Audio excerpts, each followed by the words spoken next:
चलिए आप सबों को स्वागत है आपके अपने परिवार मैथ्सोलॉजी। ठीक है ना। तो पिछले क्लास में हम लोग पढ़ रहे थे किसके बारे में, इलेक्ट्रॉनिक विन्यास यानी कि इलेक्ट्रॉनिक कॉन्फ़िगरेशन करने की चीजों की। ठीक है ना। तो आज हम लोग स्टार्ट करेंगे उसके जस्ट बाद आयन के बारे में। ठीक है ना। तो पहले चीजें ये समझिएगा कि आयन क्या चीज होता है। ठीक है ना। तो आपको एक चीज पता होगा ना, आयन में हम एक चीज आपको पढ़ाए थे कि Z बराबर P बराबर E होता है। ठीक है ना। एक चीज आपको हमने पढ़ाया था कि Z बराबर P बराबर क्या होता है, E होता है। और एक चीज आपको हमने जहां पे बताया था, Z हम लोग जिसको कहते हैं परमाणु की संख्या कहते हैं। ठीक है ना। और P हम लोग कहते हैं प्रोटॉन की संख्या को कहते हैं। कॉन्सेप्ट को समझना, और इसी के माध्यम से हम समझेंगे कि किसी भी पदार्थ पे जो होता है आवेश कैसे आता है। ठीक है ना। यानी कि किसी से जब प्यार होता है ना तो वो टूटता कैसे है।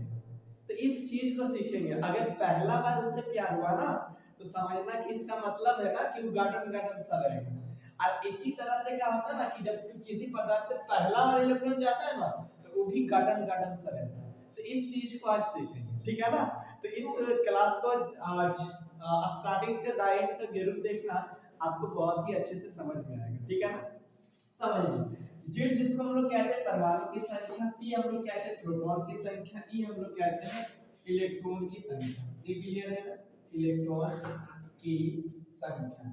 अब समझिए कि ये एक संबंध बताया, रिलेशन बताया, क्या बताया कि जेड बराबर पी बराबर ई होता है। जहां हमने जेड बताया परमाणु की संख्या बताया, पी हमने प्रोटॉन की संख्या बताया, ई हमने इलेक्ट्रॉन की संख्या बताया। अब समझिए, जैसे में मान लीजिए कि सोडियम की चर्चा की है ना, सोडियम पे Na होता है 11। ठीक है ना। अब समझना कि सोडियम की परमाणु संख्या कितनी है। ठीक है ना। सोडियम की अगर पूछा जाए परमाणु संख्या, ठीक है ना, परमाणु संख्या जिसको हम लोग कहते हैं परमाणु संख्या जिसको हमने जेड से सूचित करते हैं, इसकी कितना है। तो सोडियम की परमाणु संख्या कितना होता है, 11 होता है। अब इसी चीज में समझना, एक संबंध हमने बताया कि Z बराबर P बराबर E होता है। यानी कि जब सोडियम में परमाणु संख्या 11 है तो इसमें प्रोटॉन की भी संख्या 11 होगा और इलेक्ट्रॉन की भी संख्या कितना होगा, 11। ये क्लियर है ना। अगर जैसे हमने बात किया कैल्शियम की, ठीक है ना, कैल्शियम का 20 होता है। तो अब इसमें पता चला कि कैल्शियम की परमाणु संख्या 20 होगा तो इसमें प्रोटॉन की भी संख्या 20 होगी और इलेक्ट्रॉन की संख्या भी कितना होगा, 20 होगा। ये क्लियर है ना। तो अब यहाँ से समझना बातें ये कि जब इसमें भी 20 है, इसमें भी 20 है, इसमें भी 20 है, तो भाई साहब किसी भी कक्षा को, अगर ये हमारा कक्षा है, ठीक है ना, तो ये हमारा पहली कक्षा है, तो पहली कक्षा में जब भी रहता है 2 इलेक्ट्रॉन रहेगा, दूसरी कक्षा में जब भी रहेगा तो 8 इलेक्ट्रॉन रहेगा। ठीक है ना। ये दूसरी कक्षा में इलेक्ट्रॉन है, रह रहा है। क्लियर है ना। अब देखना कि जो कक्षा के बाहर कौन रहता है, इलेक्ट्रॉन रहता है, और नाभिक में आपका कौन रहता है, प्रोटॉन और न्यूट्रॉन रहता है। ठीक है। अगर आपसे सवाल करें कि नाभिक में कौन रहता है तो आपको बताना है प्रोटॉन और न्यूट्रॉन रहता है। ये जो सवाल होता है ऑब्जेक्टिव में आपका 1 नंबर का ही सवाल होता है। ठीक है ना।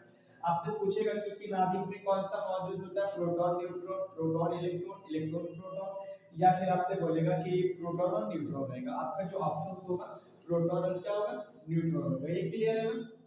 अब देखना बात क्या समझना, प्रोटॉन पे जो होता है धन आवेश होता है, इलेक्ट्रॉन पे जो होता है ऋण आवेश होता है, यानी कि माइनस होता है। ठीक है ना।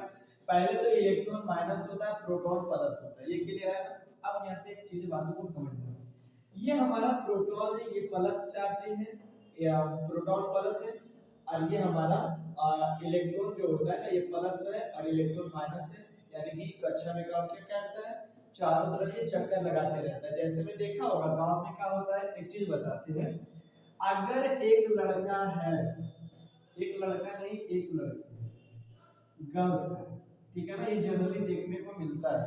आप मार्केट आते हैं आपको पता होगा, इसके पीछे 2 लड़का है तो इसके चारों तरफ चक्कर लगाते रहेगा। कैसे लगाएगा, इसको लेके घर तक का पहुंचाने तक का चक्कर लगेगी। ठीक है ना। अगर पढ़े के लिए बच्ची आई ना तो कॉपी लेके आया, बोला नहीं उसको घर तक जाएंगे। तो ये जो है ना, ये इलेक्ट्रॉन की तरफ से उसके चारों पीछे आगे पीछे एकदम चारों तरफ उसके तरफ क्या कर रहा है, चक्कर लगा रहा है। ठीक है ना। तो वो काम आप नहीं करिएगा, आपको विश्वास है ये सब से आप दूर रहिए। ठीक है ना। अब देखिए, अब यहाँ पे बात क्या कर रहे थे कि प्रोटॉन पे चार्ज होता है प्लस और इलेक्ट्रॉन पे चार्ज कैसा होता है, माइनस होता है। ये क्लियर है। अब देखना कि जब इलेक्ट्रॉन पे चार्ज माइनस है और प्रोटॉन पे जब चार्ज प्लस है, तो और इसके बाद ये जो न्यूट्रॉन दिख रहा है ना, इसमें कोई चार्ज नहीं होता है, इसका ना ही धन आवेश होगा ना ही ऋण आवेश होगा, ठीक है ना। ये बेचारा केकरोस मतलब नहीं रखता है। जैसे ना आपने पढ़ा होगा ना कि जीरो ना तो धनात्मक पूर्णांक है ना ऋणात्मक पूर्णांक है, ना एक प्लस से लेना है ना एक माइनस से लेना है। सेम काम न्यूट्रॉन भी करता है, ना एक प्लस से लेना है ना माइनस से लेना है, ना कि इसको प्रोटॉन से लेना है ना कि इसको इलेक्ट्रॉन से मतलब है, ठीक है ना। यानी कि एक गांव में होता है ना यार, आप लोग पता होगा एक आध बंदा ऐसा होता है कहता आपको केकरो से भी मतलब दुनिया कुछ करे उससे मेरे को फर्क नहीं पड़ता। तो सेम कंडीशन यहाँ पे भी है। न्यूट्रॉन अगर आप बाइक चलाते हो ना, बोलते हैं न्यूटन है ना गाड़ी, तो आगे बढ़ेगा नहीं करेगा। तो जब न्यूटन है तो आगे नहीं बढ़ेगा, अगर कोई व्यक्ति न्यूटन है तो प्यार आगे नहीं बढ़ेगा। क्लियर है।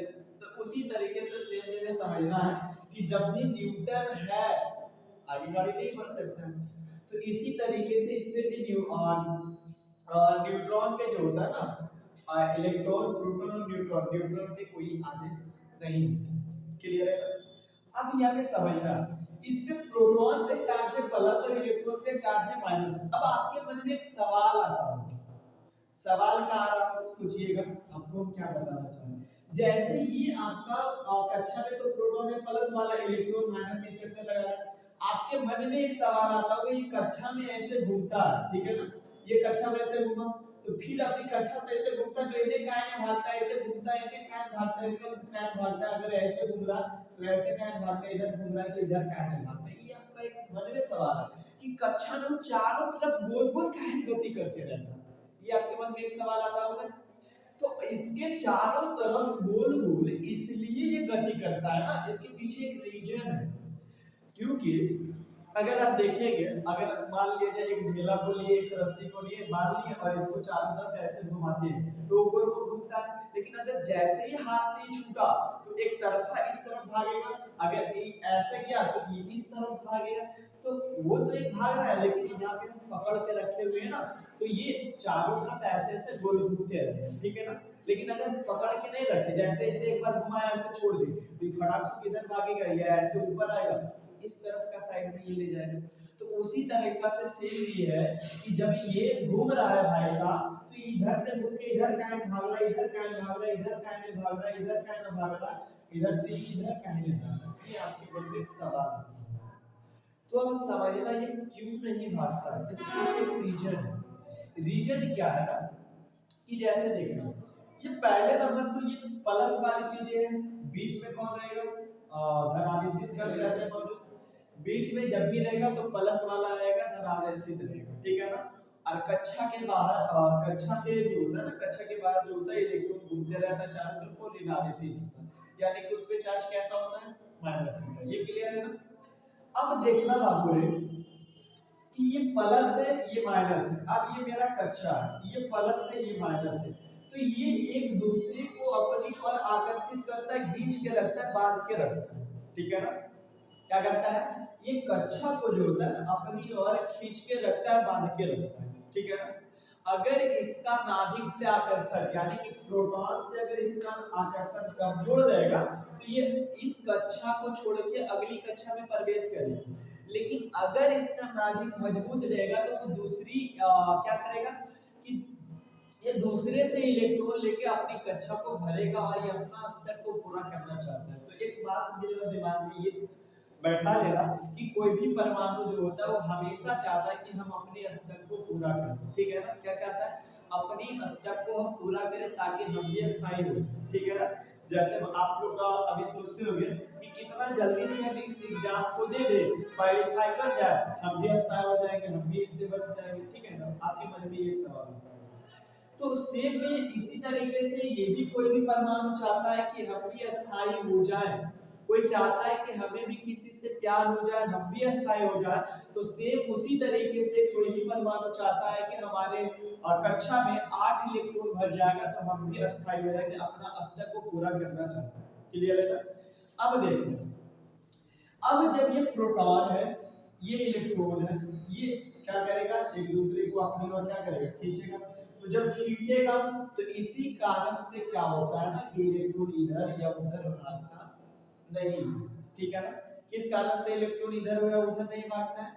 तो सेम वेव रीजन ये बताना है क्योंकि नाभिक में जो होता है धन आयन मौजूद होते हैं, प्लस वाला चार्ज मौजूद होता है, यानी कि प्रोटॉन मौजूद होता है, और बाहर में जो होता है उसके इलेक्ट्रॉन मौजूद होते हैं, यानी कि ऋणावेशित कण मौजूद होते हैं। जब दोनों एक दूसरे के विपरीत है, एक प्लस चार्ज है एक माइनस है, तो दोनों एक दूसरे को अपनी ओर क्या करेगा, आकर्षित करेगा।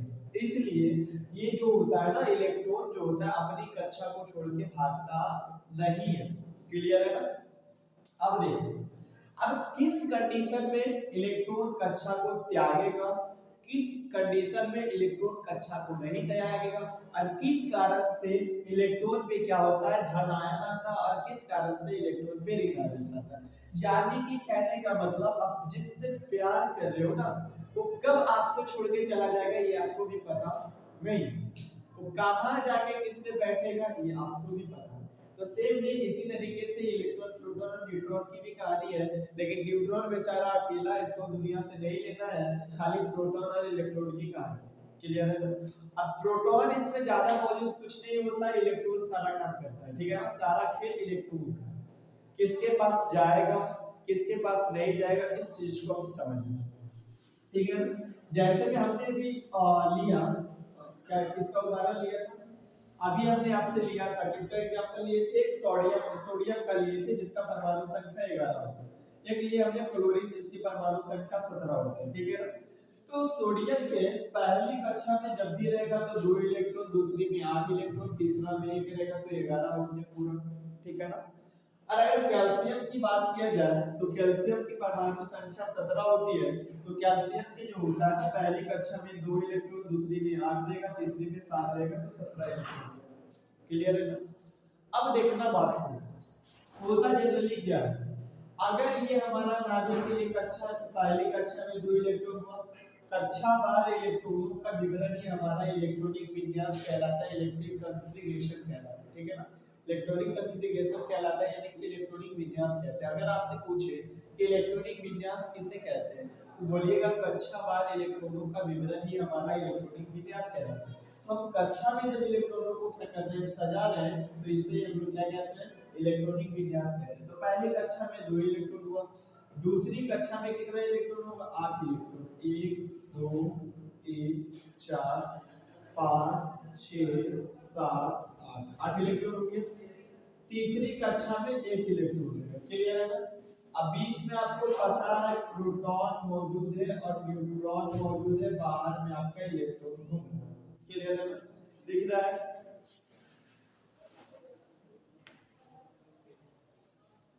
आपको दिख रहा होगा बीच है। ठीक है ना? अब देखिए, ये प्रोटॉन है, न्यूट्रॉन है, ये आपका क्या है, इलेक्ट्रॉन क्या कर रहा है, घूम रहा है। अब इसी तरीके से सेम में क्लोरीन का हम सजाते हैं।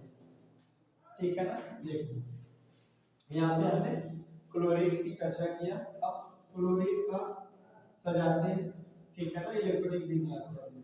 इसमें पहले में इसका 2 इलेक्ट्रॉन, दूसरी कक्षा में 1 2 3 4 5 6 7 और 8 इलेक्ट्रॉन हो गया, इसके भर गए। तीसरी कक्षा में 7 इलेक्ट्रॉन रहेगा, 2 3 4 5 6 और 7, ये इलेक्ट्रॉन का अपना खाली हो जाएगा। क्लियर है ना? अब देखना कहानी अब स्टार्ट यहीं से होता है। ठीक है ना? पहले चीज आपने देखा ये सोडियम का, ये क्लोरीन का है ना, ये क्लोरीन का बना हुआ है और ये आपका सोडियम का बना हुआ है। ये क्लियर हुआ? ये मेरा सोडियम का है, ये मेरा क्लोरीन का है। अब ये आपने समझना बात को, दिल और दिमाग में ये कॉन्सेप्ट को बैठाना है। ठीक है ना? क्या होगा, बातों को गौर करिए। पहले नंबर तो ये हमारा सोडियम है और ये हमारा क्लोरीन है। ठीक है ना? अब ये जो सोडियम है बाबू रे, ये कहाँ काम करता है ना कि इसका जो नाभिक से जो आकर्षण होता है वो बहुत ही कमजोर होता है। अब सोचिए कि पहले तो नंबर, अगर किसी भी परमाणु के बाहरी कक्षा में 5 6 या 7 इलेक्ट्रॉन रहेगा तो वो जनरली इलेक्ट्रॉन को ग्रहण करेगा। इस कॉन्सेप्ट को समझना।